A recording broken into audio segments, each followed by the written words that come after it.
It's okay. Sedap ke sagu tu? Sedap.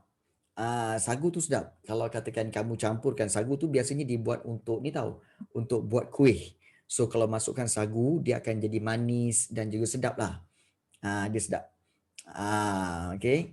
So itu yang kita lihat tentang apa kekayaan ekonomi di negeri Sabah.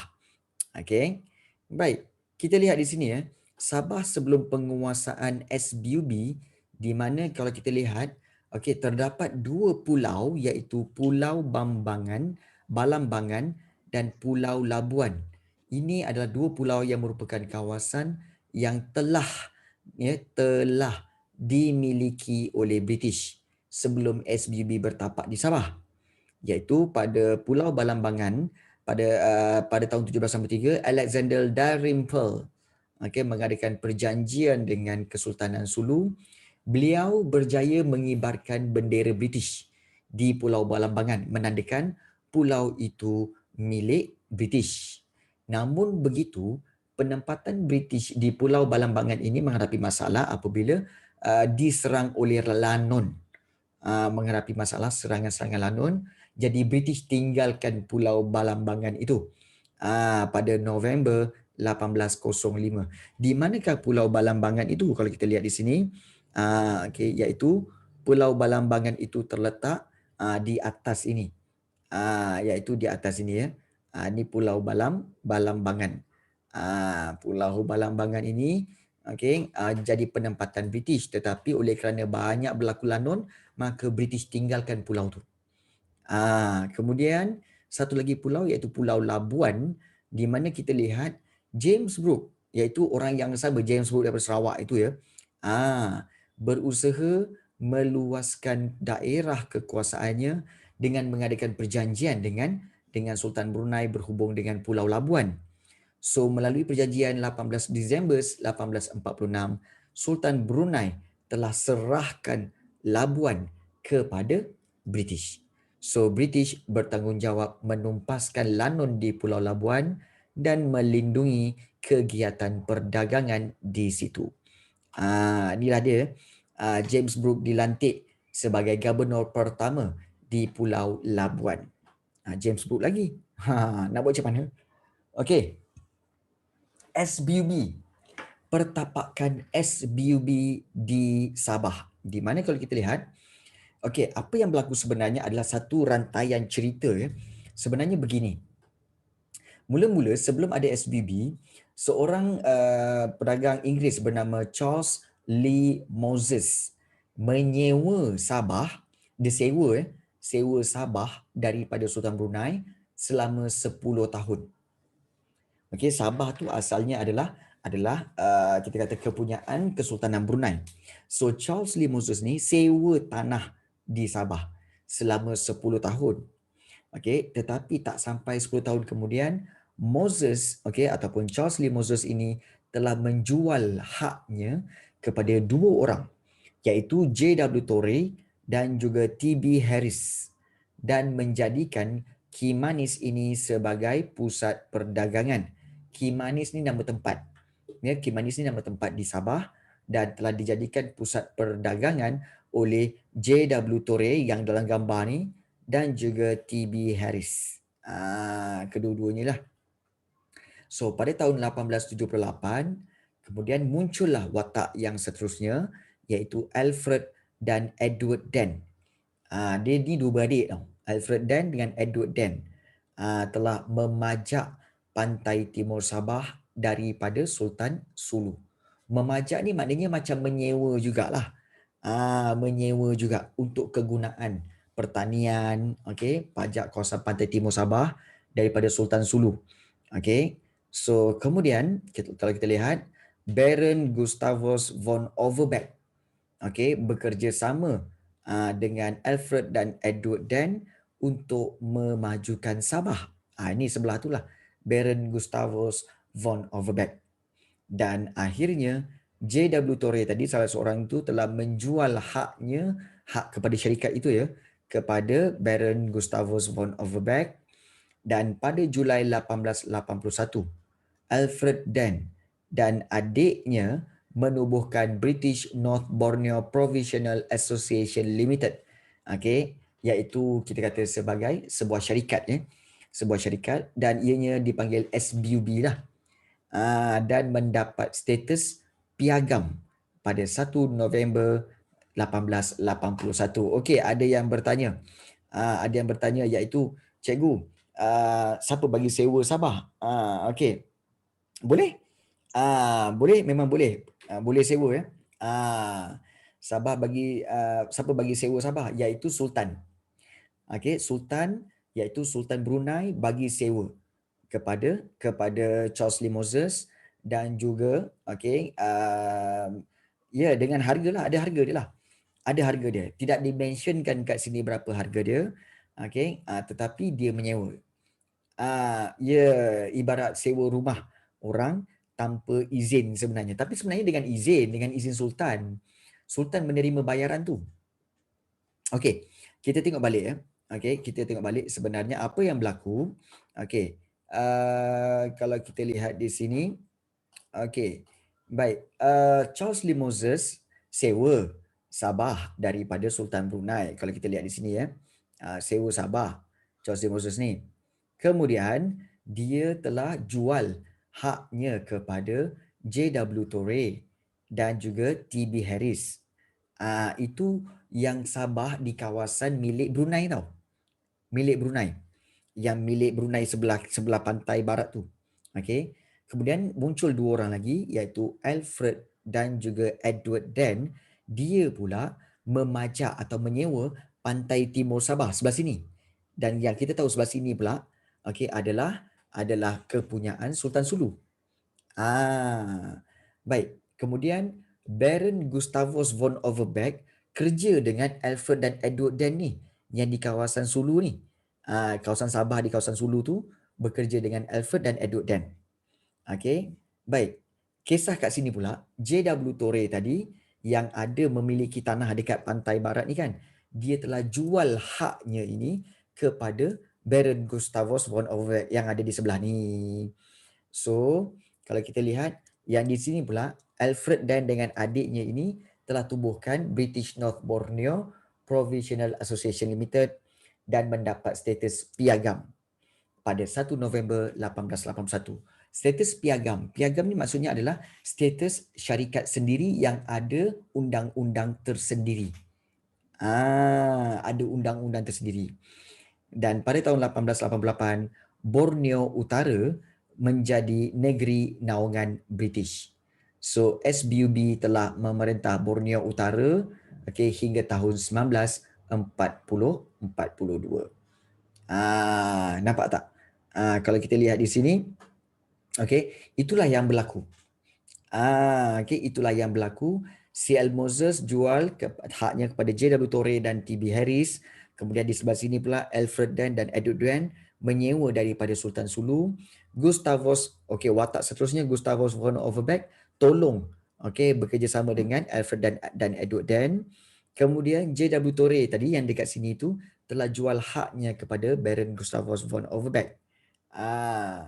So daripada situ Alfred dan adiknya menubuhkan British North Borneo Provisional Association dan akhirnya seluruh Borneo Utara itu ataupun Sabah itu diperintah oleh SBUB. Macam mana cerita asal dia? Sebenarnya macam ni. Jom kita tengok. Okey. Kita lihat perluasan kuasa syarikat Borneo Utara British. Okey. SBUB sebagai sebuah syarikat berpiagam, maknanya syarikat yang ada undang-undang tersendiri, menjadi asas penting untuk mengukuhkan pengaruh dan kedudukannya di Sabah. Okey, so ada yang tanya, cikgu, apa maksud JW? Actually kurang jelas, tetapi mungkin John William ataupun James William. Biasanya nama-nama depan tu untuk nama-nama orang putih ni, biasanya nama depan tu nama family. Betul? Kan? Biasanya depan tu nama family. So JW tu nama family, Torre tu nama dia. Kan? TB Harris. TB tu mungkin nama family. Nama betul dia Harris. So itu memang common lah dalam kalangan penduduk-penduduk daripada negara barat. Macam Jepun juga. Yes. Okay. So kalau kita lihat di sini, piagam diraja memberikan kuasa kepada SBUB untuk memiliki Sabah tanpa gangguan kuasa barat yang lain. So piagam diraja yang diterima oleh SBUB daripada kerajaan British telah mengiktiraf kedudukan SBUB sebagai wakil kerajaan British. Pengiktirafan secara rasmi itu secara tidak langsung telah kukuhkan kuasa British ke atas Sabah. Okey, baik kita lihat sini ya. Syarat yang perlu dipatuhi oleh SBUB untuk menerima piagam diraja, iaitu SBUB hendaklah menerima penasihat British, kemudian SBUB mestilah memerintah Sabah dengan adil dan saksama.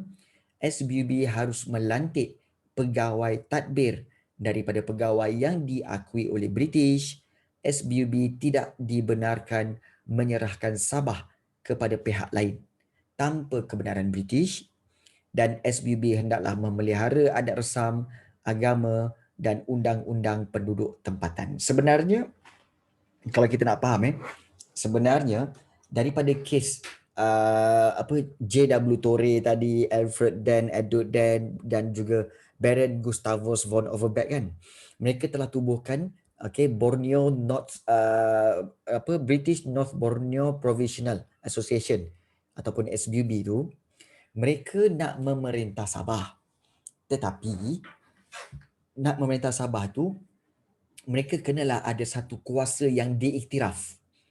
Satu kuasa yang diiktiraf oleh orang lain. Jadi SBUB telah berjumpa dengan kerajaan Britain ataupun kerajaan British.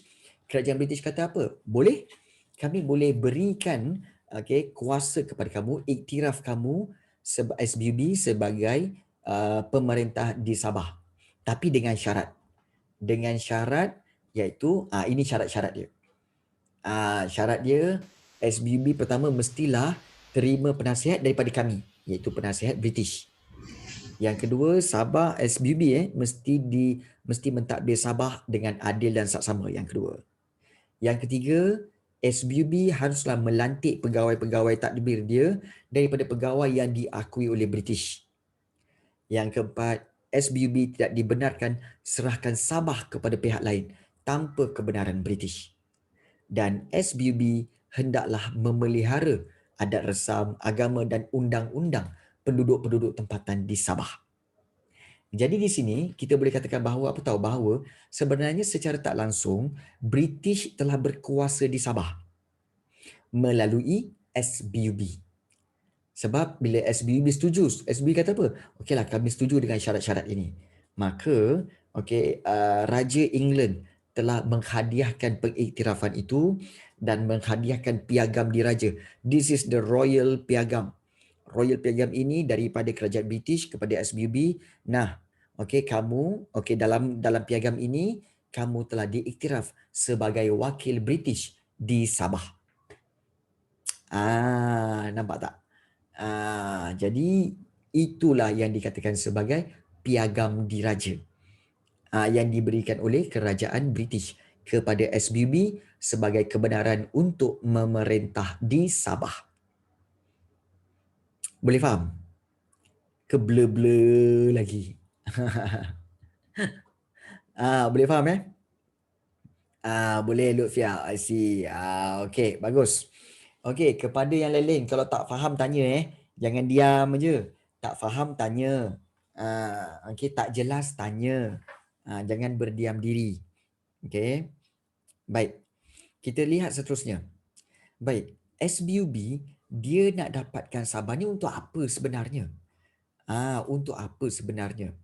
So, kita nak lihat matlamat SBUB sebenarnya adalah untuk memajukan Sabah, membangunkan Sabah melalui eksploitasi sumber ekonomi Sabah.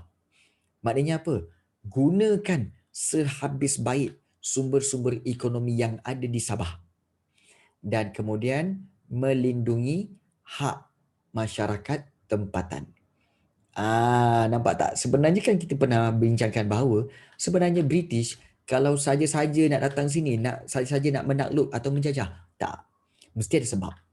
Dan sebab utamanya iaitu apa? Nak mengambil sumber-sumber ekonomi yang ada di kawasan itu.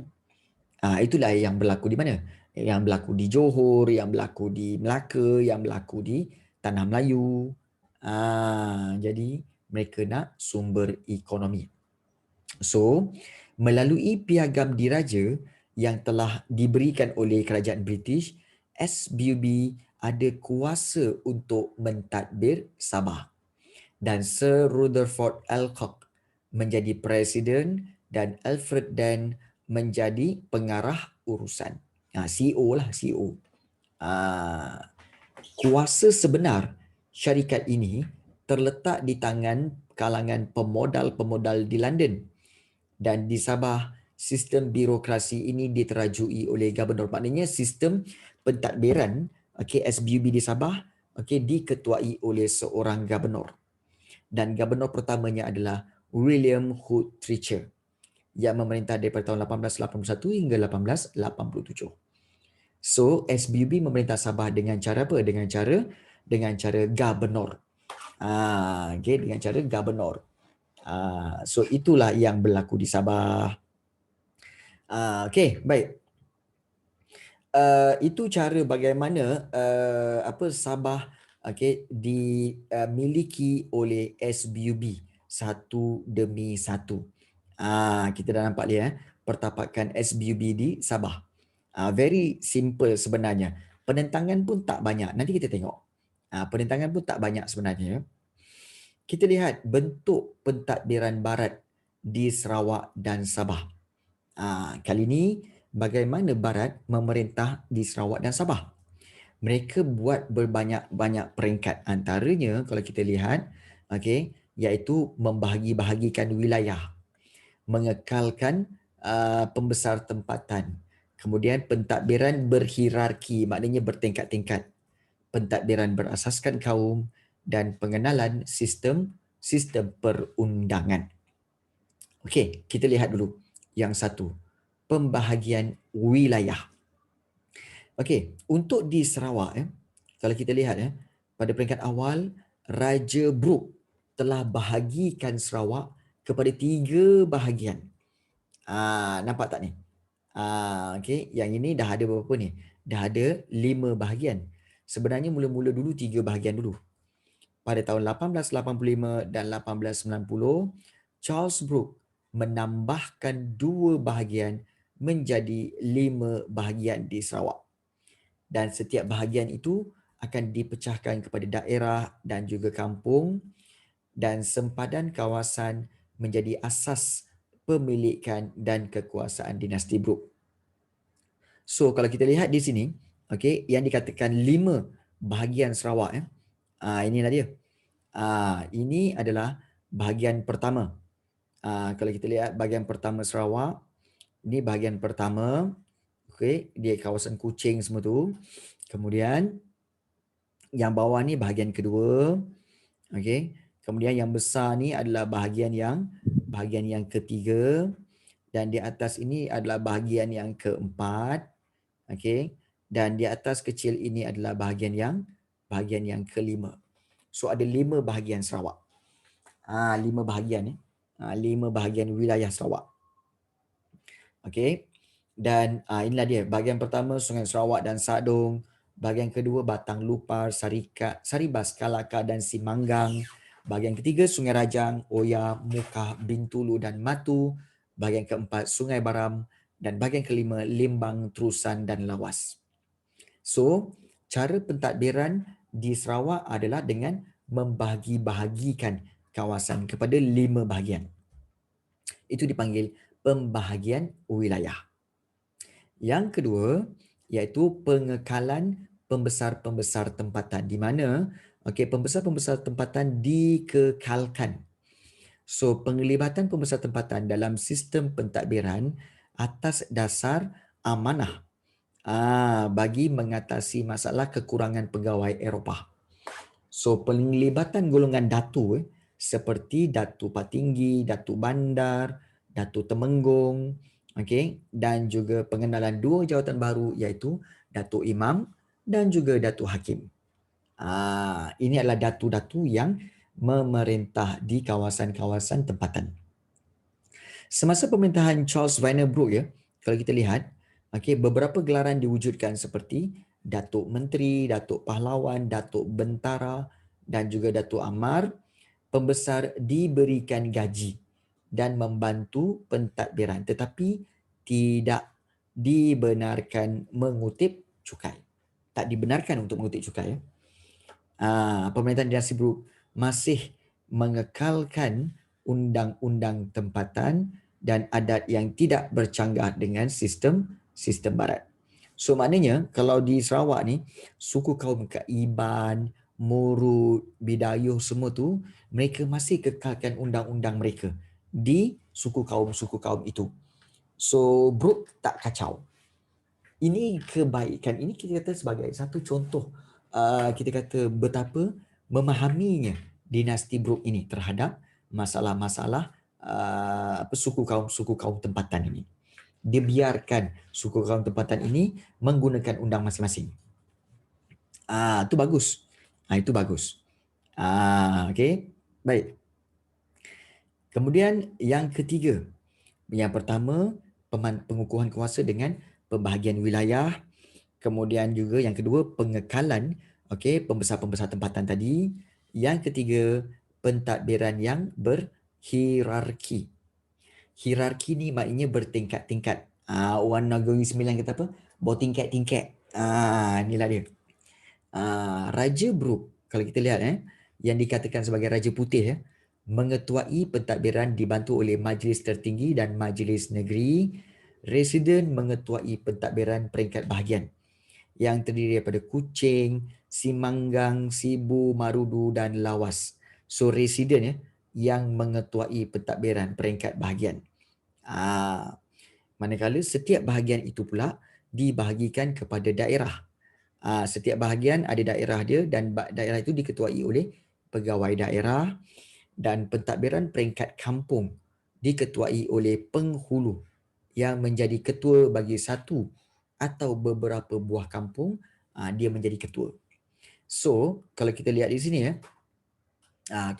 sini dia punya hierarki tu, inilah dia hierarkinya.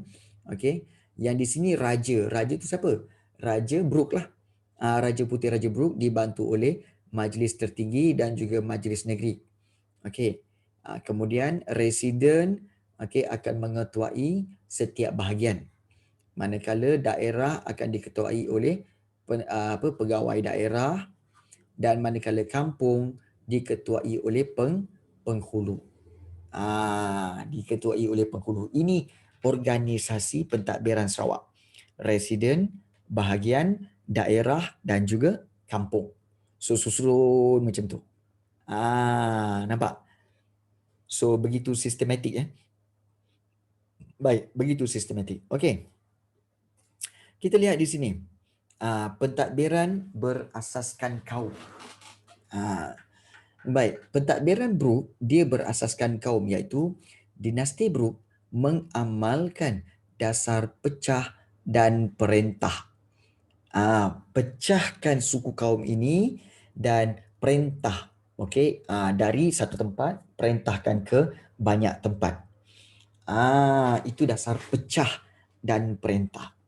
Dan masyarakat dikelompokkan iaitu kalau Melayu-Melayulah, Melayu, Iban dan juga Cina, orang Melayu terlibat dalam pentadbiran. Orang Cina pula dalam kegiatan ekonomi dan orang Iban dalam urusan keselamatan serta ketenteraan. Itu tugas masing-masing. So orang Melayu memang dalam hal pentadbiran. Orang Cina dalam ekonomi dan orang Iban dalam urusan keselamatan atau ketenteraan. Dan Charles Brooke mewujudkan jawatan tinggi bagi orang Iban iaitu Temenggung. Dan orang Cina ada jawatan Kapitan ataupun Kangcu. Ini pentadbiran berasaskan kaum. Berbeza kaum, dia akan kategorikan kaum-kaum tu akan kategorikan. Okey. Baik, kita lihat pengenalan sistem perundangan di mana pada bulan Januari 1842 undang-undang 8 perkara diwujudkan. Malah mahkamah diwujudkan dengan diadili oleh Raja Brooke sendiri dan dibantu oleh ketua magistrate. Mahkamah residen pun ada diwujudkan di setiap bahagian. Dan mahkamah residen ini, residen bertindak sebagai magistrate dan juga kalau kita lihat selain daripada mahkamah, ada juga mahkamah adat. Kalau kamu lihat mahkamah adat ini, mahkamah adat diwujudkan bagi mengadili kesalahan-kesalahan yang dilakukan oleh masyarakat tempatan. Dan pada tahun 1911, Mahkamah Cina pula diwujudkan di Kuching bagi menangani hal ehwal dan kes-kes yang melibatkan orang Cina. Baik, secara umumnya kalau kita lihat di sini, ada 3 jenis mahkamah. Mahkamah residen, mahkamah adat dan mahkamah Cina. So ada 3 kat situ. Ingat tu ya, ada 3 jenis mahkamah iaitu mahkamah residen, mahkamah adat dan satu lagi mahkamah Cina. Jadi itulah pemantapan pentadbiran di Sarawak iaitu menggunakan hampir 5 cara pemantapan pentadbiran barat di Sarawak. Iaitu pertama pembahagian wilayah, yang kedua kekalkan dasar-dasar atau pembesar-pembesar tempatan, yang ketiga pentadbiran yang berhierarki, yang keempat pentadbiran berasaskan kaum, dan yang kelima pengenalan sistem perundangan. Itu di Sarawak. Kalau di Sabah macam mana cikgu? Okey, di Sabah beza sikit. Di Sabah dia ada bahagian wilayah juga. Pembahagian wilayah. SBUB melaksanakan pembahagian wilayah dan wilayah itu dipanggil residensi di Sabah. Dan pada tahap awal terdapat 2 saja residensi, iaitu residensi Pantai Timur dan satu lagi residensi Pantai Barat. Residensi Pantai Timur berpusat di Sandakan, manakala residensi Pantai Barat berpusat di Jesselton yang sekarang dipanggil sebagai Kota Kinabalu. Sekarang dipanggil Kota Kinabalu tau. Jesselton tu. Baik. Pada tahun 1922, wujud 5 residensi. Tahun 1922 ya, iaitu wujud 5 residensi, iaitu residensi Pantai Barat, Kudat, Tawau, Pedalaman dan Pantai Timur, yang kesemuanya berjumlah 17 daerah. Setiap residensi itu akan diketuai oleh residen dan daerah diketuai oleh pegawai daerah lah. Pegawai daerah dibantu oleh penolong pegawai daerah. So residensi pegawai daerah dan penolong pegawai daerah biasanya berbangsa Inggeris atau orang Eropah. Maknanya bukan orang tempatan, maknanya orang Inggeris ataupun orang Eropah. Nampak tak? Dibahagi-bahagikan wilayah di Sabah, kemudian diberikan jawatan kepada bangsa-bangsa Inggeris untuk menjadi pemimpin. Itu di SBUB. So kalau kita lihat di sini, inilah dia. Residensi-residensi yang ada. Iaitu kalau kita lihat di sini adalah dikatakan sebagai residensi Kudat. Kemudian ada residensi Pantai Barat. Ini Pantai Barat ya. Yang ini residensi Pantai Timur. Kemudian ini residensi Pedalaman dan yang bawah sekali adalah residensi Tawau. So Kudat, Pedalaman, Tawau. Kemudian di tengah tu ada residensi Pantai Barat, residensi Pantai Timur. Ini dilakukan oleh SBUB di Sabah. Okey, setakat ni boleh faham ke tidak? Boleh follow ke tak? Ke mengantuk-ngantuk sangat dah ni? Ramai yang kata mengantuk ni. Macam mana ni? Macam mana ni? Okey, boleh faham ke tak ni? Airil penat. Okey. Penat eh.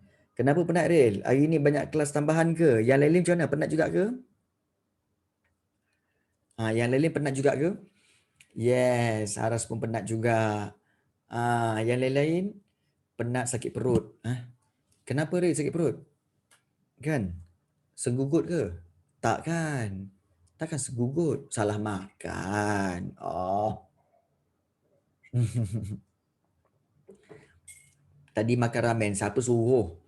Orang tengah hari makan nasi, kau pergi makan ramen, kenapa? Orang tengah hari makan nasi, jangan makan ramen. Makan pig gitar kot. Alamak. Ya. Okay, dah tuition dah cikgu. Ni masuk ketiga. Okay. Cikgu faham, cikgu faham. Okay. Yang makan pig gitar tu orang tak suruh makan pig gitar. Okay. Jangan makan pig gitar. Kan? Macam-macam kau ni. Okay, baik. Kita habiskan sikit lagi, kemudian kita berehat dan kita akan buat latihan-latihan objektif. Boleh kita habiskan sikit lagi, kita akan buat latihan-latihan objektif. Okay. Cikgu tahu korang penat. Okay. So cikgu akan, kita tinggal sikit lagi ni. Okay. Pemantapan pentadbiran barat di Sabah. Yang pertama, pembahagian wilayah. Yang kedua, sama juga pengekalan institusi peribumi. Kalau di Sarawak, dia mengekalkan ketua-ketua ataupun pembesar-pembesar tempatan. Tapi di Sabah, pengekalan institusi peribumi. Iaitu SBUB perlu memenuhi syarat piagam diraja iaitu menghormati dan mempertahankan masyarakat peribumi Sabah. So SBUB membahagikan ketua-ketua peribumi ini, bahagikan ketua-ketua peribumi ini kepada kategori ketua yang diakui dan ada yang tidak diakui. Ketua anak negeri yang diakui akan diserapkan ke dalam sistem pentadbiran SBUB dan akan dibayar gaji. Sementara ketua anak negeri yang tidak diakui tidak akan dibayar gaji.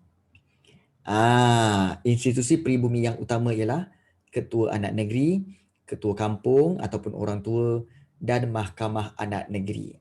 Boleh Arif, boleh.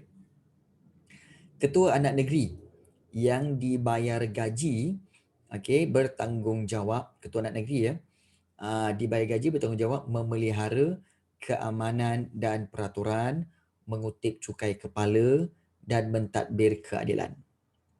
Ketua anak negeri juga dikenali sebagai orang kaya-kaya ataupun OKK bagi membantu pegawai daerah menjalankan pentadbiran pada peringkat daerah. So ketua anak negeri dilantik menjadi hakim di Mahkamah Anak Negeri, menjaga keamanan daerah, memungut cukai dan menguruskan pentadbiran pengadilan sebagai pembantu magistrat. Jadi itu kita kata pengekalan institusi peribumi. Maknanya pengekalan institusi suku kaum yang ada di Sabah dengan menggunakan pemimpin-pemimpin seperti ketua anak negeri, ketua kampung dan juga mahkamah anak negeri. Okey. Baik. Pentadbiran berhierarki sama juga. Pentadbiran berhierarki sama juga. Iaitu SBUB di Sabah diketuai oleh Gubernur yang bertanggungjawab kepada Lembaga Pengarah Syarikat di London. Dan pada 1883, Majlis Penasihat ditubuhkan untuk menasihati Gubernur dalam hal ihwal pentadbiran. Inilah dia. Kalau kamu lihat sebelah kanan ni, inilah dia. Lembaga pengarah, kalau kita nak tengok sini pemegang saham dan lembaga pengarah ni, mereka ni semua berada di mana? Berada di London. Berada di London. Manakala Gubernur, Majlis Penasihat dan ke bawah, mereka semua ni ada di Sabah. Berada di Sabah. Berada di Sabah. Itu beza dia.